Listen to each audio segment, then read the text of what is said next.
Welcome to Antelope Valley News. We bring you the latest local events, stories, and community highlights right here in the AV. Hello, Antelope Valley. I'm Beth Samuel. And I'm Rick Sykes.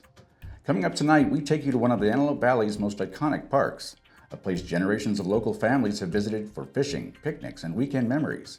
We're diving into the history of Apollo Park. But first, headlines making news across Southern California. Evacuation orders have now been lifted in Orange County after days of concern surrounding a damaged chemical tank in Garden Grove. Officials say the crisis centered around a tank containing thousands of gallons of methylmethacrylate, a highly flammable chemical used in producing plastics and aerospace materials. At one point, more than 50,000 residents across multiple cities were forced to evacuate over fears the tank would rupture or explode. Fire crews spent days cooling the tank and monitoring air quality while emergency teams worked to stabilize the situation. Officials now say temperatures have stabilized and no dangerous contamination has been detected, but monitoring of the area is expected to continue for months. In other news, authorities continue searching for a missing 4-year-old girl believed to be with her father after the child's mother was found dead inside a Los Angeles home. Police say Delaza Fragoso was last seen with her father, Ruben Fragoso, near the West Adams area of Los Angeles. Investigators say Fragoso is considered a person of interest in the death of the girl's mother, and authorities believe he may be attempting to flee to Mexico. An Amber Alert remains active as law enforcement agencies across Southern California continue the search. Anyone with information is urged to contact the LAPD immediately. Showcase your business by becoming a sponsor for our broadcast. Email us today at admin@antelopevalleynews.com. Hey Antelope Valley, here's your 7-day weather update for Lancaster and the surrounding areas. We're looking at a warm-up this week with plenty of sunshine and dry conditions sticking around across the valley.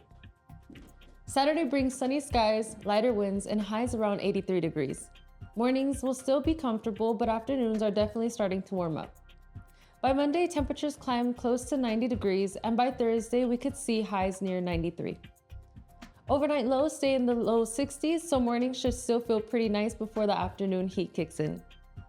Overall, expect sunny skies, warmer temperatures, and a classic early summer weather all week long. Stay cool, stay hydrated. I'll see you in the next Antelope Valley weather update. For decades, Apollo Park has been one of the Antelope Valley's favorite places to fish, relax, and spend time outdoors. But behind the lakes and walking paths is a story deeply connected to one of the greatest achievements in human history, the Apollo 11 moon landing. Just west of Lancaster sits Apollo Community Regional Park, a place many locals simply know as Apollo Park, located near 50th Street West and Avenue G in Lancaster. But the park's name is more than just a title. Apollo Park was created to honor the astronauts of the Apollo 11 mission, the first crew to successfully land on the moon. Construction on the park began in 1969, the very same year Neil Armstrong, Buzz Aldrin, and Michael Collins made history aboard Apollo 11. The park was officially dedicated on November 4, 1972, before opening to the public on January 10, 1973. And even today, reminders of that historic mission can still be found throughout the park. The 3 lakes at Apollo Park are named after the Apollo 11 astronauts themselves. Together, the lakes make up 26 acres of the park's more than 50-acre recreation area. The park was also designed as part of the Antelope Valley Wastewater Reclamation Project, combining recreation with water reuse efforts serving the growing Antelope Valley community. And for many years, one of the park's most unique attractions stood near the entrance, a replica Apollo space capsule on loan from the Smithsonian Institution. The capsule helped strengthen the park's connection to America's space program and turned Apollo Park into more than just a fishing destination, but a local tribute to exploration and discovery.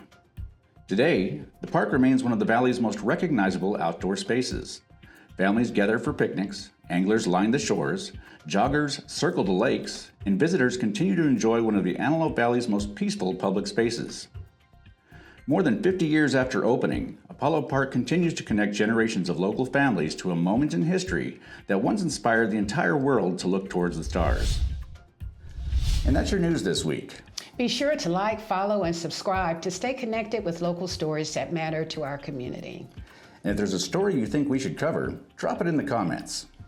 For Antelope Valley News, I'm Beth Samuel. And I'm Rick Sykes. Thanks for watching.